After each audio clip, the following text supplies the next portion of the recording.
my name is Jenna and today I'm here doing my movie and television show wrap up for the month of August 2020. I watched a lot of TV this month. I'm not even sure why, but I watched a lot of TV and read a lot of Umbrella Academy fanfiction. So that was my month. So I watched 4 TV shows and 3 movies. 3 movies? 4 movies! I watched a movie last night, so we'll just go ahead and add that on. My bad. So as always, we're just gonna get started with the TV shows that I watched. So the first TV show I watched this month was season 4 of Outlander, which I gave 5 out of 5 stars. I love and am obsessed with Outlander. I think it's a fantastic show. It's brilliant, but I only ever binge it with a friend of mine. We always get together and we binge it, and we, for whatever reason, we hadn't binged season 4 by this point. And we were like, we really need to get on this. We need to set aside a weekend and we're just gonna come down and we're just gonna binge it. And that's exactly what we did. Season 4 was incredible. It was such a fantastic season. I loved everything about it. I loved seeing their new lives in America. I just loved seeing the whole family being together. It just made me so happy. I really loved all the new characters. I loved all the returning characters. I loved everything about it. I cried so many times, it's not funny. And I also am a really bad judge of character. There's this particular character in season 4 that you end up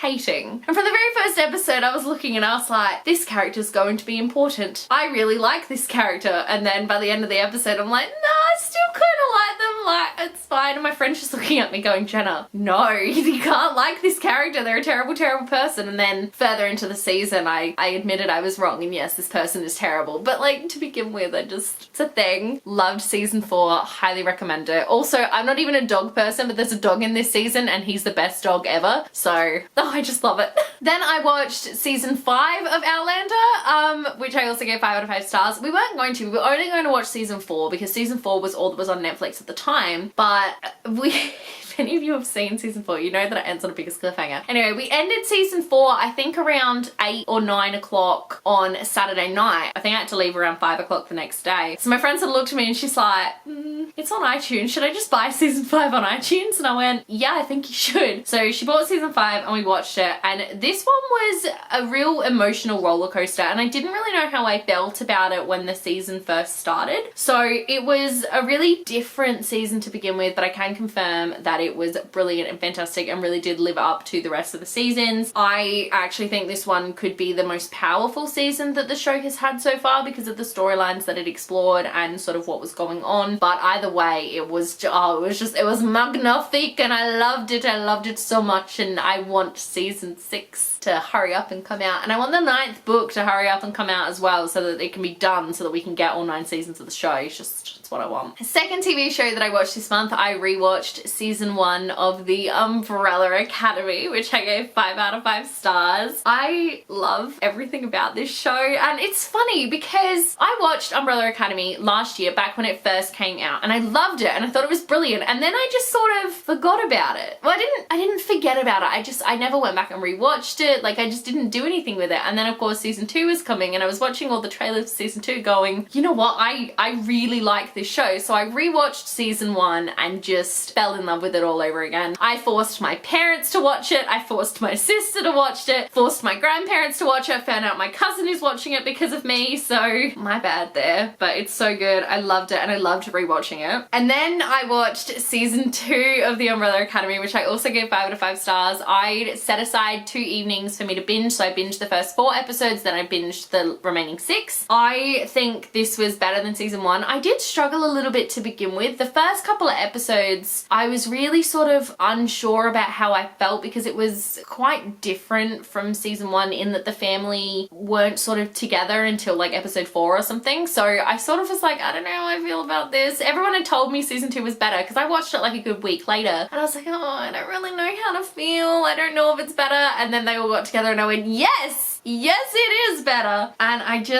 think season 2 was brilliant. The soundtrack was completely on point. The character arcs were phenomenal. Klaus is like my little soft cinnamon roll who just needs to be protected at all costs. I found that Diego in season 2, I loved him. He was such a soft cookie. He's like a softie for everyone, but he tries not to be. He tries to be like this really tough guy, but on the inside we're like, no, no, no. You would die to protect your siblings. We know it. They know it. Just admit it. Also, I I don't know, I reckon I was about to start watching episode 8 and Emily messages me and she goes, I just watched the finale. Please message me when you're done. And immediately my heart just sank and I went, God, what happens? So I was lying on the couch watching it and there were multiple moments where I like sat up and just went, what? And so yeah, the season 2 finale was quite a shock, and I would like there to be a season 3. I'm still mad that Netflix have not officially announced a season 3 yet. Like, the renewal surely is going to happen. Umbrella Academy is the #1 show not only of August of 2020 but is the #1 show on Netflix of 2020 so far. So I'm like, surely you're going to give it a 3rd season. Just put us out of our misery and tell us that it's been renewed, please. Even if it does get renewed, we're not going to get a new season till like at the earliest the end of 2021, if not even 2022, thanks to, you know, world events. The 3rd show that I watched was a total rewatch, and that was Glee. So I rewatched season 2, which I gave 4 out of 5 stars. Season 2 is my favorite of the show, even though the storylines are just completely insane, but the performances in season 2 are some of my absolute favorites, and I really love the addition of Sam and Blaine to the cast. I think they add a lot. I then went and rewatched season 3, which I also gave 4 out of 5 stars. I think season 3 is definitely where the show was at its like seasons 2 and 3 were where the show was definitely at its strongest, and season 3 had a lot of very good storylines. It also had a lot of very questionable storylines, but I feel like that's just Glee in general. I feel like they started to sort of talk about things in the right way in season 3, which they then completely chucked out the window in season 4. But in season 3, they were sort of doing it okay. And they definitely gave other characters a chance to shine, so like Mercedes and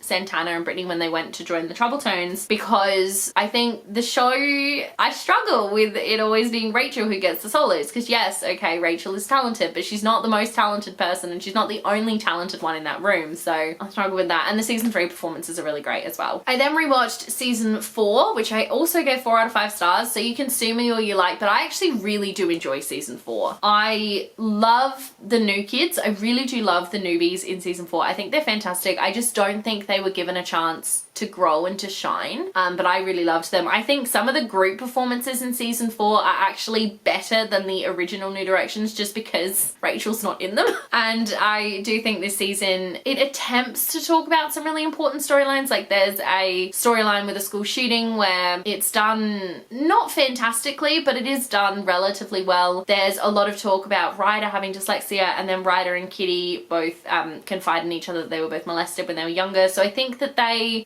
begin to discuss things sort of in the right way, but then they just sort of throw it all out the window. It's like, well, why did we bother? Then I rewatched season 5 of Glee, which I only gave 3 out of 5 stars. I struggle with season 5. I really struggle with, I know that they had a lot of trouble behind the scenes writing this season, obviously because of what happened with Corey. Side note, that tribute episode, will get you every time. I was absolutely sobbing. It was not okay. But I don't know, I know they had trouble behind the scenes, but season 5, especially the second half of season 5, feels like a completely different show, and not in a good way. I much preferred being back at school with the new kids than finding out what Rachel was doing in New York, because I don't particularly care about Rachel. She's the most annoying character, and to have the entire second half of the season just all about her and Funny Girl, and then her making the most stupid decisions that Rachel Berry would never make in 1,000 years. Like, the Rachel Berry we've known from the beginning of season 1 would have landed her dream role on Broadway, which she did, and then would have stuck with it for as long as that show ran. She would have stuck with it for at least 2 to 3 years if that's how long the show ran. She wouldn't have just gone, oh, I'm a little bored now after 3 weeks, maybe I'll go do a television show.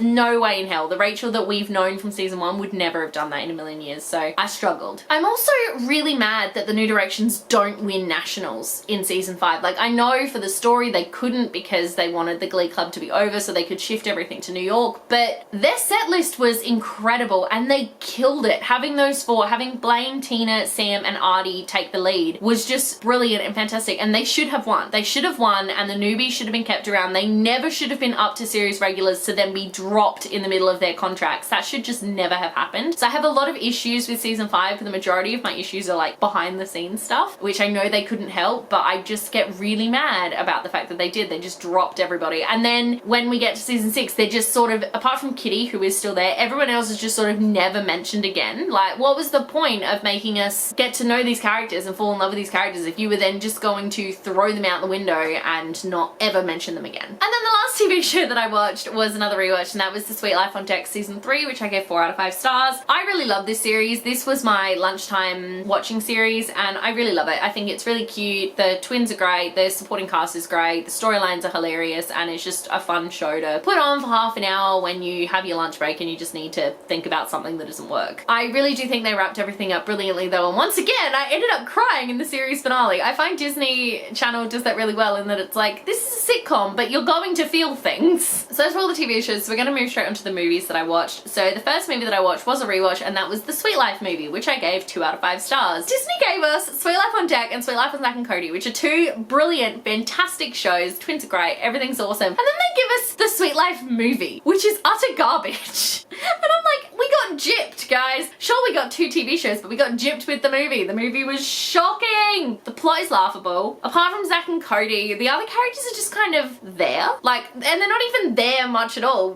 London's there to talk to some fish. Bailey is there to obsess about Cody, and Woody is there. I'm like, what are you doing? So I don't know who at Disney Channel decided that the Sweet Life movie was a good idea, but someone did and someone was wrong. Second movie I watched was another rewatch, and that was Now You See Me, which I gave 4 out of 5 stars. I always enjoy watching this movie, even though I still can't figure out how they do like half the stuff that they do. I guessed the ending the first time watching it because I watched it with a friend and she was like, oh, the ending really sort of comes out of left field, and I was watching it and I was like, if it's coming out of left field, it's got to be that person. Like, it's as simple as that. It has to be that person because the 4 horsemen are always one step ahead. Like, it's just a thing. It's got to be this person. So I got it right, but I still don't think it makes a lot of sense. But it's a fun movie, and apparently they're making a 3rd one, which I'm really excited about, but I've also heard nothing about it for the last like 4 years, so who actually knows if that's true. Third movie that I watched this month was another rewatch. That was Ice Age Collision Course, which I gave 4 out of 5 stars. There's just something about the Ice Age movies that I find to be really enjoyable. I find them to be really clever kids films, and I think that's something that I love. I love that Buck is back in this film. Buck is my favorite character, and I just think this 5th one really wraps up the story well. You know, we get Peaches is all grown up and she's moving out and everything, so I just think that everything is really well wrapped up. Apparently Disney Plus is making like an Ice Age TV series, and I'm just over here like, no, don't touch it, leave it alone. And then the 4th movie that I watched was one that I watched last night and completely forgot about, and that was Hobbs and Shaw, which I gave 4 out of 5 stars. I have not watched this film since it was in cinemas, and last night I was trying to find a movie to watch, and then I was like, you know what, screw it, we're gonna watch Hobbs and Shaw, and I really loved it. I loved it. I think it's a lot of fun. It's really stupid, but so are all the Fast and Furious movies. Like, they pretend physics doesn't exist, and it's a fun time. It's a fun time all around. I do hope they get around to making a sequel to Hobbs and Shaw at some point, because they sort of leave it on a bit of an ambiguous ending, and I'm fine with that. Also, I didn't realize, but they completely spoiled the ending of Game of Thrones in the mid-credits scene. Like, what is that about? I mean, I must have seen the finale of Game of Thrones by that point, but it'd only been out for like 2 months or something. I'm like, what? And so there you go. Those are all the TV shows and the movies that I watched this month. I feel like I didn't really have a very varied watching experience, which is why I am about to introduce to you guys my TV show challenge. Yay! So basically, I'm sick of not knowing what to watch, always picking rewatches, and just not finding new shows. So I've decided to start a little challenge, and the challenge is I have put lots and lots and lots of TV shows in this tin. Every month I pull out 2 shows, and I have to watch at least 1 season of them if they are a multi-season whatnot, and then I get to pick a bonus 3rd show, which could be a new release for the month, or it could be a rewatch, or it could be a show that you guys suggest to me in the comments below. So I'm hoping that this forces me to start watching some new shows and to find some new favorites. Once I've watched the full season of both these, like both the 2 shows, I can then choose what I want to do. I can move on to other, like I can go back to shows I was watching but previously, I can continue on with these shows, I can stop. It's really all up in the air. So I think there's like, I don't know, there's got to be close to 60 or 70 shows in this tin, I swear. Okay, let's pull out my 2 shows for September. I had to really think about that for a minute. Okay, so literally, look at this. There's so many in here. Okay. Ready, let's get this. No, hold on, there's like 1,000 shows here. Okay. Ooh, Frequency. I don't know, can you see that? So we're gonna watch Frequency, which I think has something to do with radio waves and time travel. Oh, did I lose one? No. And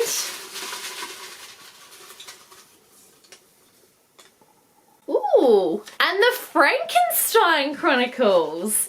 Ooh, okay, I think this one, pretty sure this one's got Sean Bean in it, so I'm totally okay with that. Let's quickly look up what these shows are. So Frequency, I'm pretty sure, is on Netflix, and I think it only has one season. Yes, it has one season. So a detective seizes a precious opportunity to change the past when she finds she can communicate with her deceased estranged father via a time warp. Oh, no wonder I'd put that on my list. That sounds amazing. Okay, and what was the other show? The Frankenstein Chronicles. And the Frankenstein Chronicles is a detective tracks what seems to be a killer with a taste for dismemberment in 1827 London, but the case leads in a far more terrifying direction. Oh, I'm keen. Okay, so those are the two shows that I will be trying in September. Thank you guys so much for watching. Let me know in the comment section below what you have watched in August, and if you have any show suggestions for me, because I would absolutely love to know. If you like this video, be sure to give it a huge thumbs up, and don't forget to subscribe to my channel so you don't miss a thing. Stay random.